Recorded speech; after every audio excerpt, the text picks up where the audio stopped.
The rusted metal box felt heavier than its size suggested when I pulled it from beneath layers of mothballs and forgotten Christmas decorations in my grandfather's attic. I had never seen it before, despite spending countless childhood summers exploring every corner of this old farmhouse. And something about its weight, both physical and somehow spiritual, made my hands tremble as I carried it toward the dusty window where the late afternoon sun could illuminate whatever secrets it held. The November sky hung low and grey over the Indiana cornfields, matching the melancholy that had settled over our family in the 6 months since Grandpa Joe had passed. The house felt different without his presence, quieter, somehow smaller, as if his stories and laughter had been the very beams that held up its walls. Now those same walls seemed to whisper with memories, and the floorboards creaked under the weight of all the things left unsaid.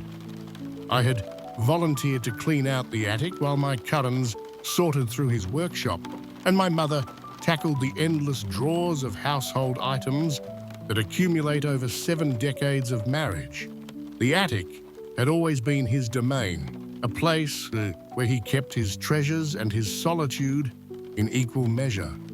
Old hunting magazines were stacked beside boxes of his war medals, and his Purple Heart lay wrapped in tissue paper next to photographs of men in uniform, whose names I had never learned but whose faces held the same haunted expression I sometimes caught in his eyes during quiet moments.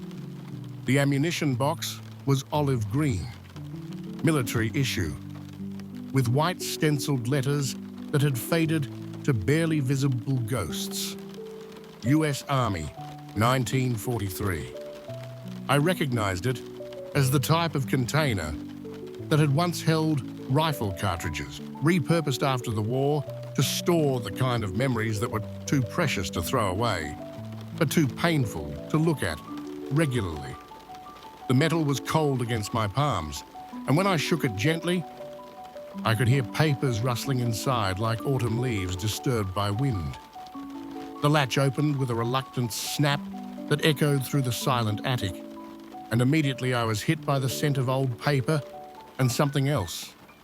Something that reminded me of my grandfather's aftershave, mixed with the metallic smell of old metal and the faint trace of something that might have been gunpowder, though it had been nearly 80 years since this box had served its original purpose.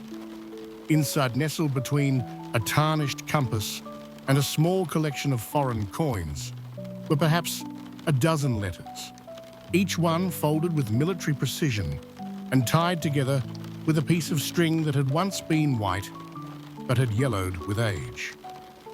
But it was the envelope at the bottom of the box that caught my attention.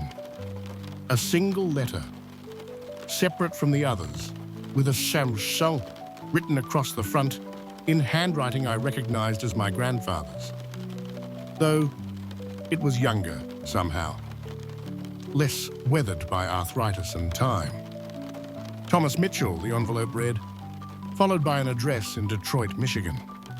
The postmark was never applied. This letter had never left this box, never traveled beyond the confines of my grandfather's private world of regret and remembrance. I sat back on my heels in the dusty attic, holding this piece of undelivered correspondence, and felt the weight of decades pressing down on me. Thomas Mitchell. The name was familiar, swimming up from the depths of childhood memory, like something half-remembered from dreams. Had Grandpa mentioned him?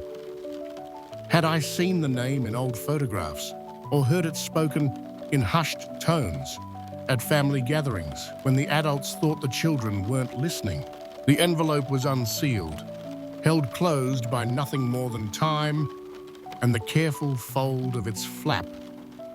With trembling fingers, I opened it, feeling like an archaeologist uncovering some sacred artifact, some piece of history that had been waiting patiently in the darkness for someone to find it and bear witness to its contents.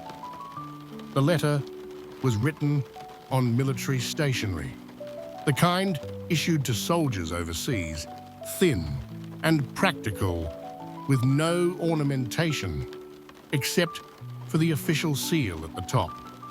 The paper was brown at the edges, and the ink had faded from black to a deep sepia that matched the melancholy of the November afternoon.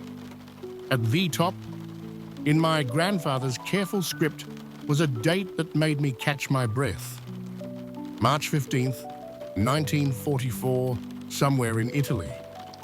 My dear Tommy, I have started this letter 100 times, and each time the words fail me like ammunition that jams in the chamber when you need it most. How do you apologize to a dead man? How do you ask forgiveness from someone who will never read your words, never have the chance to grant you the absolution your soul craves, like water in the desert? But I have to try, Tommy. I have to believe that somewhere, somehow, you can hear these words, even if they never reach you through any earthly postal service. I have to believe that the dead can forgive the living, because if they cannot, then I am damned to carry this weight until my own heart stops beating. It has been 43 days since Monte Battaglia, 43 days since I watched you fall in that muddy field outside Castel del Rio, and not a single one has passed without me seeing your face in my dreams, hearing your voice calling my name through the smoke and chaos of that terrible morning. 43 days of waking up in cold sweats, reaching for my rifle, thinking I can still save you if I just move fast enough, aim true enough, be brave enough. But I know the truth, Tommy. I know what really happened up there on that hill, and I know that no amount of wishful thinking or sleepless nights will change it. You died because of me. You died because when the moment came, when you needed me to be the soldier I had trained to be, the friend I had sworn to be, I froze. We had been pinned down for 3 hours behind that stone wall, taking fire from the German machine gun nest in the farmhouse, about 200 yards uphill. Lieutenant Morrison was screaming for someone to flank them, to get around behind their position and take them out. But every man who tried ended up face down in the mud, with his blood mixing with the rain that had been falling for 2 days straight. You turned to me with that grin of yours, the same one you wore when you talked me into sneaking out of training camp to meet those girls in town. The same one that had gotten us both in trouble more times than I could count. "Come on, Joe," you said, checking your rifle and adjusting your helmet. "We can make it if we go together. Cover me when I move and I'll cover you, just like we practiced." I should have said yes, Tommy. I should have followed you over that wall and into hell itself, because that's what brothers do. And we were brothers, weren't we? Not by blood, but by something stronger than blood. We had shared foxholes and rations and fears that we couldn't voice to anyone else. We had held each other up when the weight of this war threatened to crush our spirits.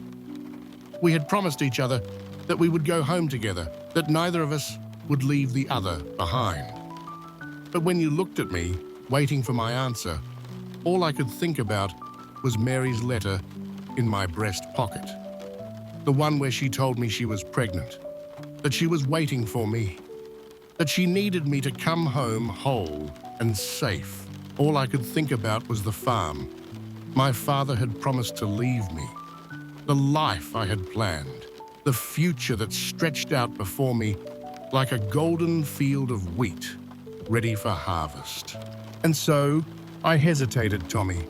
For just a moment, I let fear win over friendship, and I said, "Wait, Maybe we should try a different approach. Maybe we should wait for artillery support. I saw something change in your eyes then. Not anger. You were never capable of real anger, but disappointment so deep it cut me worse than any enemy blade could gish. You nodded. Slowly, like you understood what I was really saying, what I was really choosing. Then you smiled, that crooked smile, one last time, and said, "Don't worry about it, Joe. I'll go alone. Someone has to." And you did, Tommy. You went alone. I watched you climb over that wall with more courage than I had ever seen in any man, running in a zigzag pattern across that field while bullets kicked up mud all around your boots.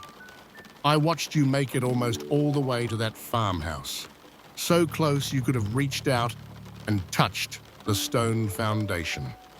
I watched the muzzle flash from the window that caught you center mass, watched you stumble and fall, watched you try to crawl toward cover, even as the life leaked out of you into the Italian soil. And I watched it all from behind the safety of that stone wall.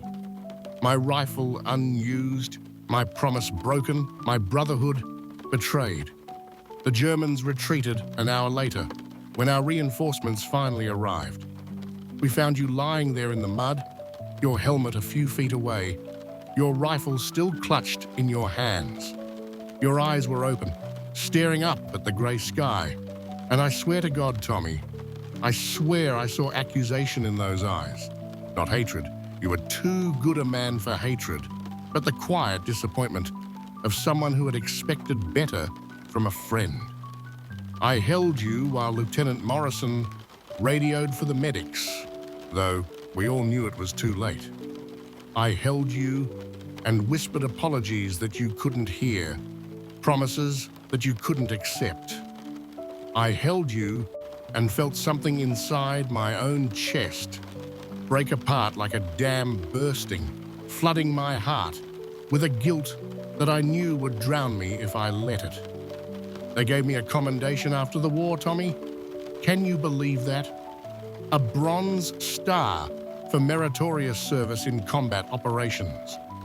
They said I showed courage under fire, that I helped secure the position that allowed our unit to advance. They never mentioned that the position could have been secured hours earlier if I had just followed you over that wall. They never mentioned that you would still be alive if I'd been half the soldier you were. I keep thinking about your mother, Tommy. Mrs. Mitchell, with her kind eyes and her Sunday pot roast that she always insisted I stay for when I came to pick you up for dates or movies or just to sit on your front porch and talk about girls and baseball and all the things that seemed so important before we learned what war really was. She hugged me at your funeral like I was her own son, thanked me for being your friend, told me she was glad you had someone like me watching out for you over there. I wanted to confess to her then and there, Tommy. I wanted to fall to my knees in front of your casket and tell her the truth about what happened on that hill, about how I failed you when you needed me most. But I couldn't do it. I couldn't destroy the comfort she took in believing that you died a hero's death, that your sacrifice meant something noble and good. So I swallowed my confession like poison and let her believe the lie that everyone else believed. I came home to Mary and the baby like I had dreamed of doing for so many months. I married her in the little church on Maple Street, bought the farm from my father, settled into the life I had been so afraid of losing. But I brought you with me, Tommy. I brought your ghost with me into every room of that farmhouse, into every sunrise I watched from the kitchen window while drinking coffee that always tasted like shame. I named my first son after you, Tommy. Thomas Joseph Brennan. Mary thought it was sweet, honoring a fallen friend that way. She doesn't know that every time I call his name, I'm really calling yours. She doesn't know that when I look into his eyes, I see the disappointment in your own. She doesn't know that I'm trying to raise him to be the man I should have been, the friend you deserved.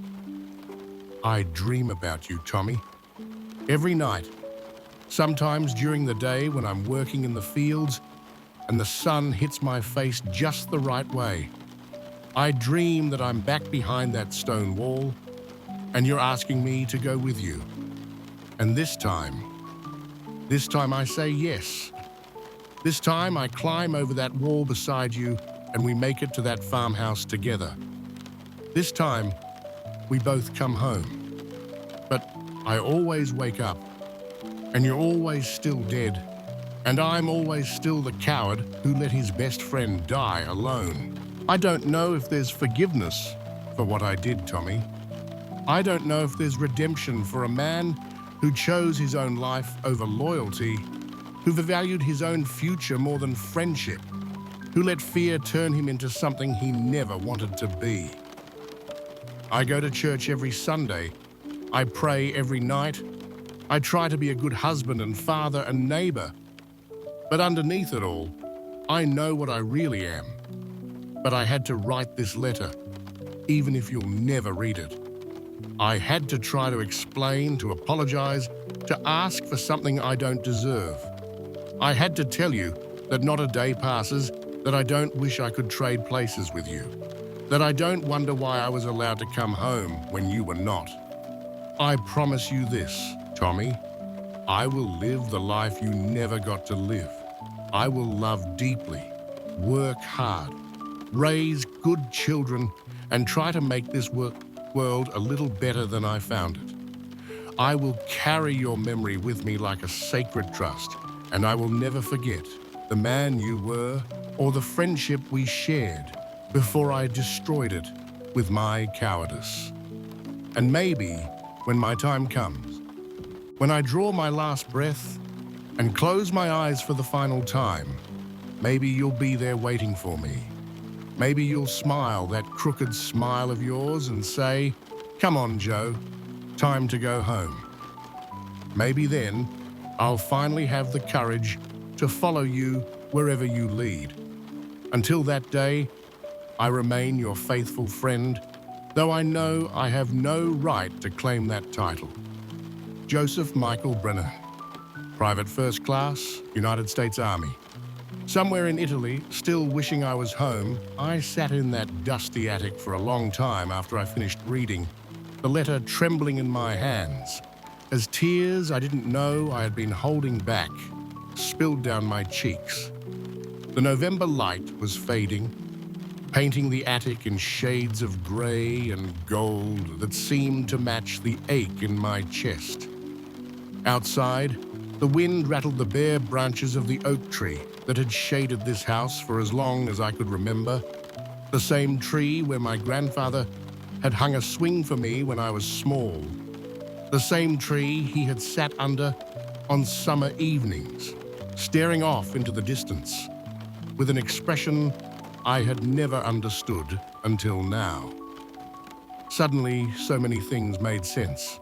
The way he would sometimes stop mid-sentence when someone mentioned the war, his eyes going distant and sad. The way he kept that small framed photograph of a young man in uniform on his desk, never explaining who it was when we asked. The way he would wake up sometimes in the middle of the night, calling out a name that sounded like Tommy, but which we had assumed was our grandmother's name, mispronounced in the confusion of dreams. The way he had insisted on naming my father Thomas. I thought about all the times I had seen my grandfather stare at that photograph. All the times I had caught him in quiet moments of reflection that seemed too heavy for an old farmer's simple life. I thought about the medals he kept hidden away, the war stories he never told, the sadness that sometimes crept into his eyes when he thought no one was looking. And I thought about the man he had been, the husband who loved my grandmother with a devotion that was legendary in our family, the father who never missed a school play or baseball game, the grandfather who built tree houses and taught us to fish, and told us bedtime stories about brave knights and loyal friends. I thought about the way he helped neighbors in need without ever asking for recognition, the way he volunteered at the Veterans Hospital, the way he had lived his life as if he were trying to make up for something none of us understood. Now I understood. He had carried Thomas Mitchell with him for 70 years, carried the weight of that moment on Monte Battaglia through every day of a long and generous life. He had tried to become the man his friend would have been, tried to live the life Tommy never got to live, and maybe, in the end, that was a kind of redemption. I folded the letter carefully, my hand steady now despite the tears that continued to fall. I placed it back in the ammunition box along with the other treasures of a complicated life, and I carried it downstairs to where my family was still sorting through the more visible remnants of my grandfather's existence. That night, I called information and asked for any Mitchell family still living in Detroit. There were dozens, but I found her on the third try. Thomas Mitchell's niece, now an elderly woman herself, who remembered her Uncle Tommy, who had died in Italy, remembered the friend named Joe, who had visited her grandmother once after the war and sat in their living room for hours, mostly silent, holding a photograph and crying. I told her I had found something that belonged to her family, something that had been waiting for the right time to find its way home. And as I sealed my grandfather's letter in a new envelope, I understood that some apologies take 70 years to deliver, but they arrive exactly when they're meant to, carried not by the postal service, but by love that transcends time and forgiveness that knows no statute of limitations. The letter was finally going home, and maybe at last, so was my grandfather's heart.